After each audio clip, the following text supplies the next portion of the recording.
Hi, I'm Annette from Nothing Without Us, Stories and Discussions of Meaningful Inclusion.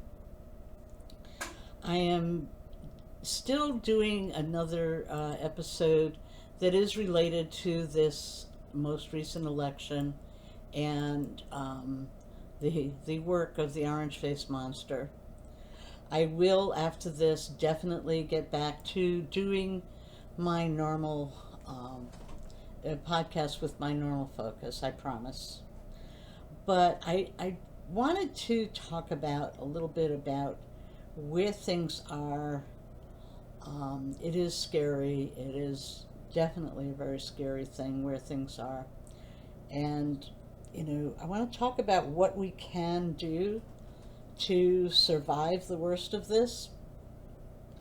I mean, we have to remember that the whole campaign and the whole focus of this election, even for people that did not realize that this is what they were being led into, the whole focus has been fear, hate, and anger.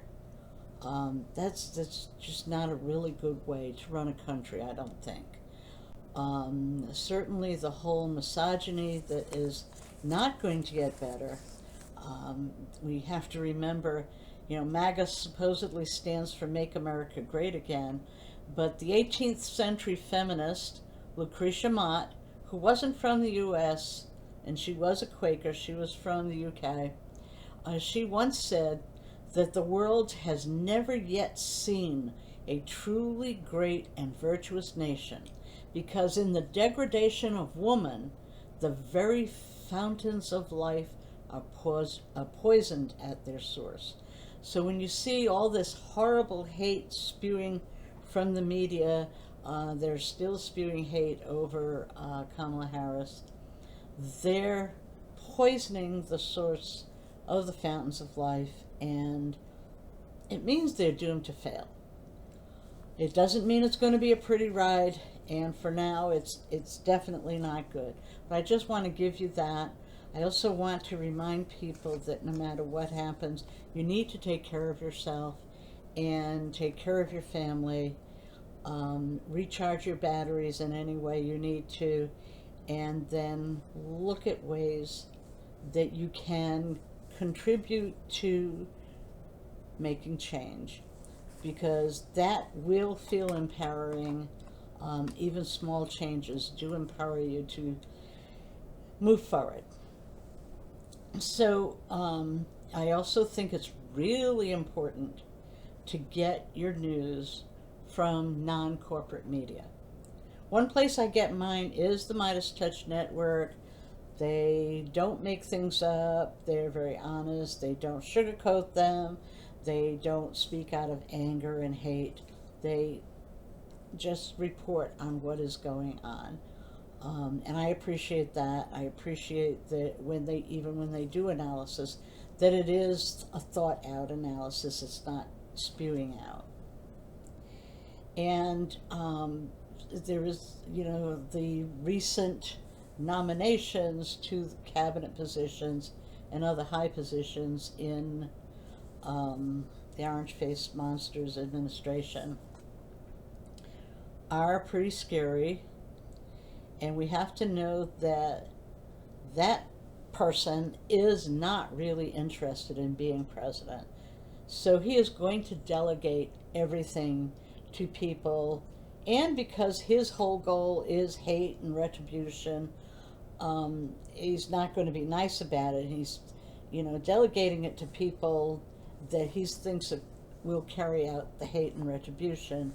And it doesn't mean they're really qualified. With any luck, Congress will not,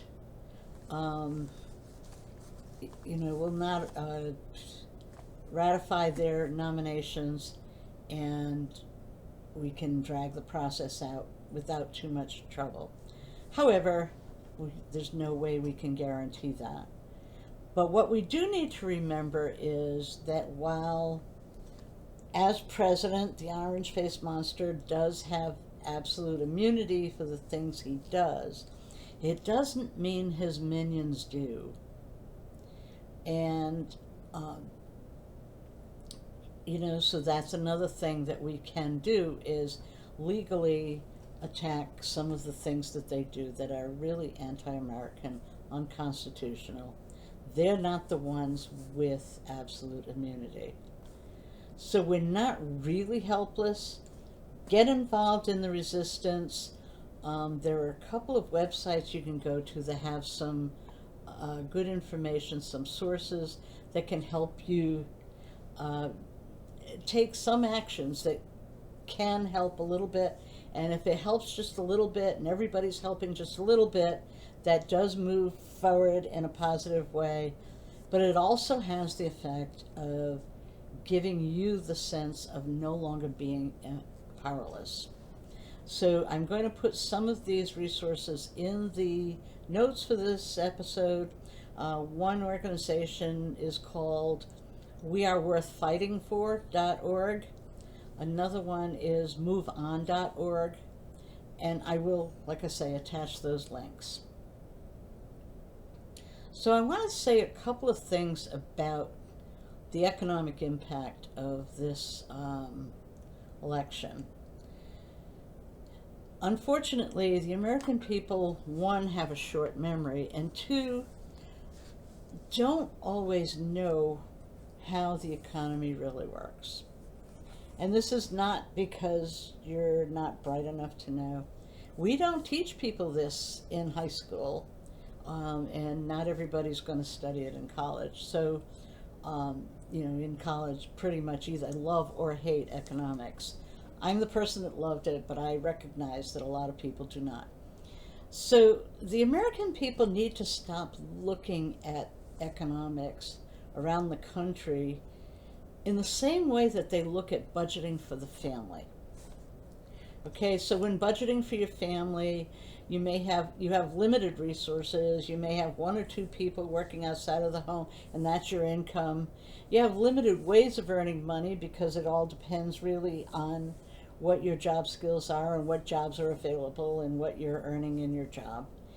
And you have the need to make your resources last until the next time you get paid. With any luck, you get to save some for future rainy days. But that is pretty much how it works in an individual budget and a family budget. But that's not how it works with government budgets. With government budgets, there are a lot of things that can change that. Plus, in the reality, the government gets to print out money to make money work better, and it can control interest rates, and it can control a lot of the things that are going on. Now, if we were to try to print our own money, we're going to jail, so let's not put that on the table. Okay? Now, I also have to say that even though I definitely blame a lot of corporate media for how things were presented, I don't think the Democrats did a very good job of talking about what really happened with the economy since Biden was elected and how much of a difference he really made. So we also have a short attention span, a short memory of what was really going on. So we're going to talk a little bit about some of what happened. When government makes changes to the economy, those changes do not take effect that day. In fact, it's like the startup speed of a Maserati versus the startup speed of an 18-wheeler, or even heavier. The heavier machinery, it takes a while to get moving. It's going to move. Once it gets moving, it can go faster, but it's going to take longer to get moving. And that's what happens with the economy. It is a big, big thing to move, so it takes a little time to move it. So when the orange-faced monster was in office previously, we remember things were pretty good the first couple of years he was there, which is why we attributed all the problems to COVID. We forget that, one, he raised the national debt by over $8 trillion with these absurd tax cuts to billionaires. So, I mean, that's a really scary thing that he did. Um, there were things that there was also COVID did he lost a lot of jobs also during his time in office, even before COVID. We cannot blame everything on COVID. However, COVID did make things worse. And one thing that we want to look at with COVID too was what it did to food prices, because there was nobody to pick the crops. There was nobody to get the crops to market because of the need to not spread this disease. So a lot of crops got buried back into the ground. And what happens is prices went up because one, there was a shortage, and two, farmers took quite a loss because they were not able, I mean, they don't make money until they sell their product. So when Biden came into office, he was already dealing with inflation. Raising the national debt the way the orange-faced monster did definitely raised inflation. What happened with the crops raised inflation. We're still having the effects of COVID and the shortages that COVID caused. And when there are shortages, there are many businesses, not very scrupulous ones, that indulge in price gouging.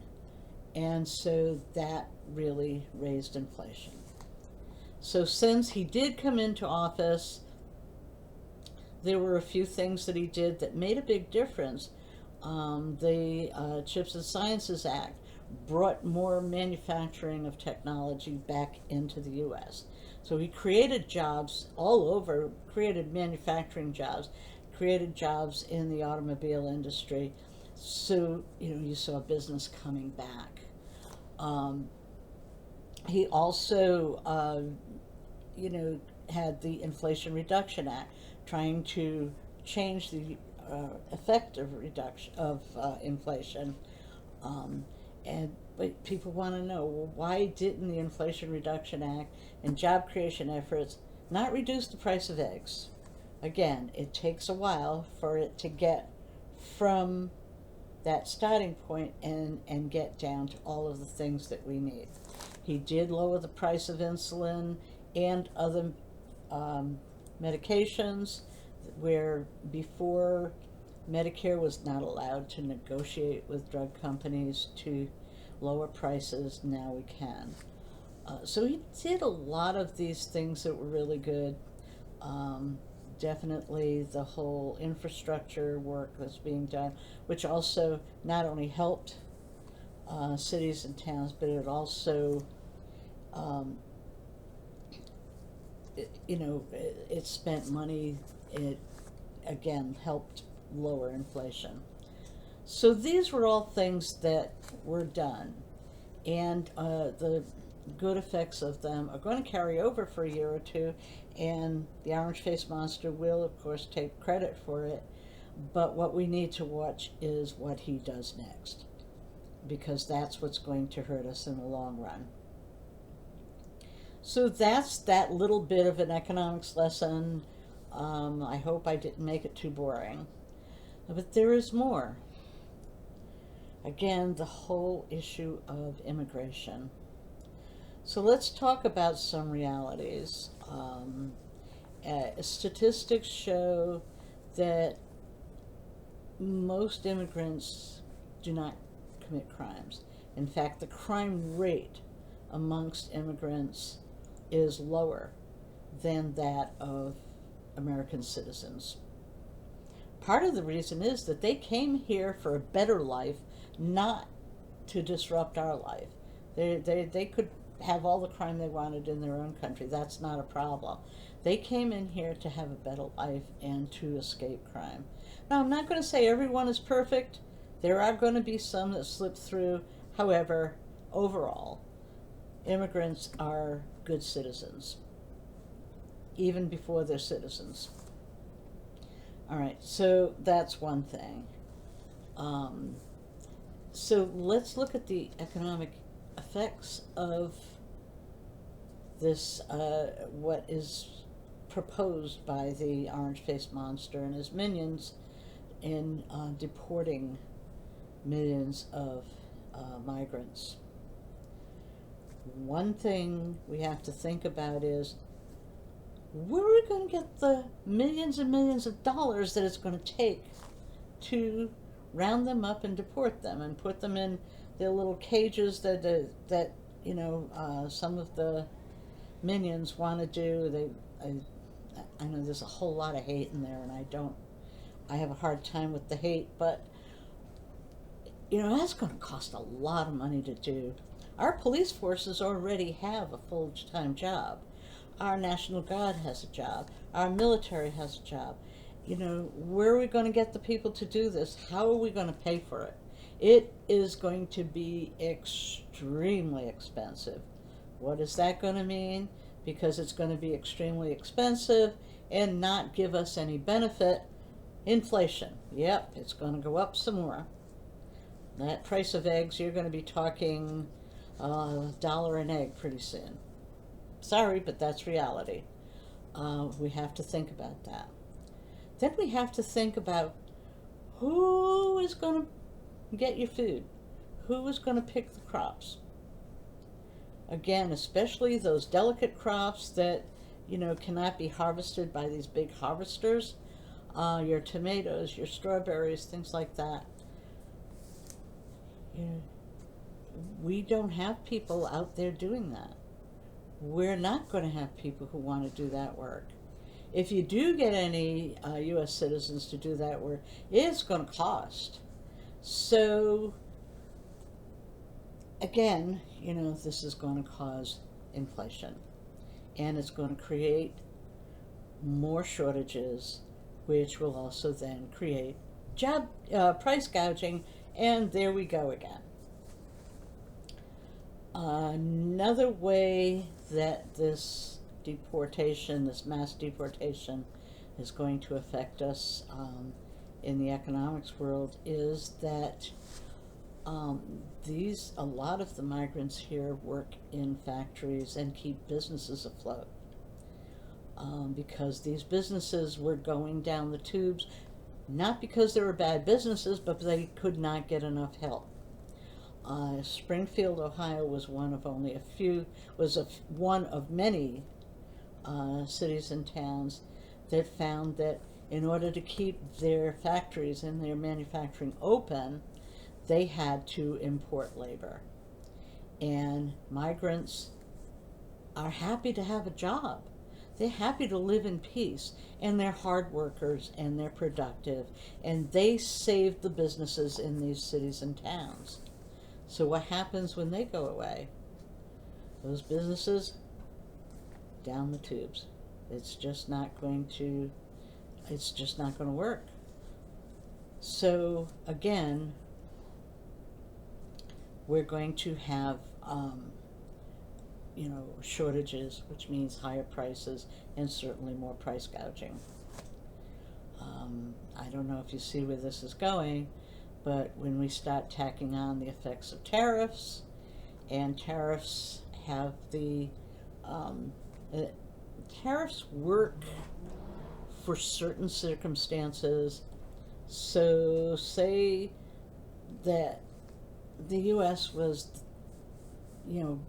had the largest market in manufacturing television sets. And we made better television sets than anyone, and it was a big part of our economy. And another country comes along and says, we make television sets too. It doesn't cost us as much, but it's not really worth it sending that many televisions into the American market. But what if we turn around and cut the prices even lower than what it costs us? Then we can flood the American market with it, and then we get the market, and then we can raise our prices after. That's when you use a tariff. You use a tariff that is specifically targeted at somebody that's trying to undercut our market with a specific good. That's not what the orange-faced monster is proposing. He is proposing putting tariffs on everything. So what do you think's going to happen? I think there's that some places are already seeing the effects of the threat. It means the prices are going to go up, because when any business has an extra tax or an extra expense, what they do is they add it to the cost of manufacturing, and they raise the prices. So, excuse me one second. Okay, good. So they raise the prices. And who's going to pay those higher prices? Yep, you're right, it's us. We're going to be paying higher prices for goods that we've already been using at a steady pace.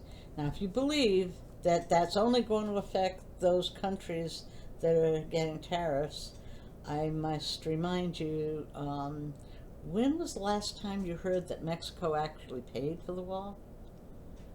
That's right, it never did. Mexico never did. And so, yeah, we paid for that too.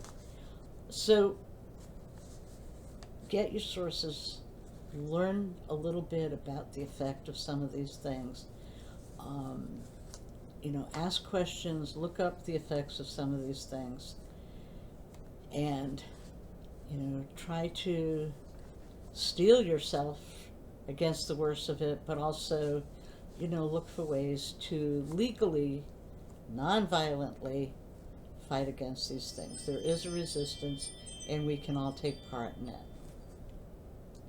So again, take care of yourself, take care of your family, take some time to recover from the shock. I do hope people pay attention to what's going on. With any luck, we can just have to hang on for a couple of years, in which case we will have hopefully changed the balance of power and prevented him from doing the worst things that he can. So I'm Annette Bourbonier from Nothing Without Us. If you like this podcast and the ones that I do on my major topic, please send me a like and a comment. Please subscribe. It would really help me. I do have some, if you can't afford a paid subscription, there are subscriptions. There is a non-paid one, but there are paid ones where there are special benefits. You'll see that I put some things in, some episodes will be available to paid tiers before they become available to the public, and I will be having some special offers. And right now, look into what the merch for membership is, where you can get merchandise for paid memberships. So until the next Nothing Without Us, I'm Annette Bourbonier.